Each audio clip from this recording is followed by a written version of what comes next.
बिस्मिल्लाहिर्रहमानिर्रहीम। कवायद यानी कवायद को हम किस तरह आगे लेकर चलेंगे। ये आ गए आपके कवायद, ठीक है।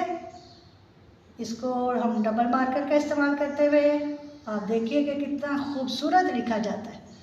और हम ये इसको कवायद की एक हेडिंग दे ली हमने, ठीक है। अब चलते हैं हम आगे कि कवायद में हम करने क्या जा रहे हैं। कवायद में हम कवायद के दो हिस्से, मैंने आपको पहले भी बताया कि कवायद कायदा की जमा है। इसके दो हिस्से हैं, एक है हिस्सा सर्फ और एक है हिस्सा नाहव। अब नाहव में जाकर हम क्या करते हैं इनको, और सर्फ में क्या करते हैं पहले भी मैं आपको बता चुकी हूँ। हिस्सा सर्फ में हम करेंगे हरूफ और उससे मुतालिक अल्फाज वगैरह को वाज़ेह, जबकि नाहव में इन्हीं अल्फाजों हरूफ के साथ हम जुमले बनाएंगे और जुमलों के साथ इनकी तरतीब और तरकीब का इस्तेमाल करेंगे। तरतीब और तरकीब का इस्तेमाल करेंगे। अब यूँ समझें कि इस हिस्से को हम ऐसे ही छोड़ देंगे और हम लेकर चलेंगे हिस्सा सर्फ। हिस्सा सर्फ में हरूफ की तरफ अगर हम बढ़ें तो हरूफ हमारे पास मुख्तलिफ होते हैं। वैसे हमने आमतौर पर यह पढ़ा कि ने, पर, से, तक, ये इसी तरह चलते चलते हरूफ हैं।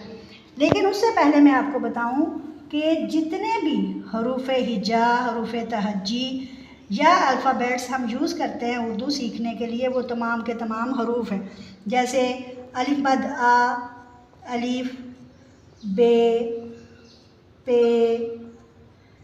ते, और इसी तरह जाते जाते छोटी ये और फिर बड़ी ये। अब इसके अंदर एक अलिफ मद आ और एक हमज़ा, ये भी अलामत के तौर पर यूज़ होते हैं, जिनसे उनकी आवाज़ में लंबाई और यहाँ उसको वो डिफ़ाइन करते हैं आवाज़ों में, और ये काफ़ी हद तक मुस्तामिल हैं। इस तरह उर्दू में अगर आप थोड़ा सा इस तरफ आएँ बोर्ड पर तो मैं आपको दिखाऊं कि उर्दू में उर्दू हरूफ तहज्जी हैं हमारे पास 53। आप कहेंगे ये तो एकदम से इतने की छलांग लगा के आगे चली गई हैं, तो इनमें 38 हरूफ तो वो हैं जो अलिफ मद आ से लेकर छोटी ये और बड़ी ये तक जाते हैं। और इसमें बड़ी ये के बाद इसमें 15 हरूफ ऐसे हैं जो दो चश्मी है और भारी आवाज़ों पर मुश्तमिल है, ठीक है। इनका इस्तेमाल जैसे हम आगे करेंगे फिर मैं आपको बताऊंगी। तो इस तरह अगर आप टोटल इनको करें तो ये बन जाते हैं 53, ठीक है। चलें इंशाल्लाह इन हरूफ से बहस हम अगले अपने लेक्चर में करेंगे। अपना बहुत ख्याल रखिए। अल्लाह हाफ़िज़।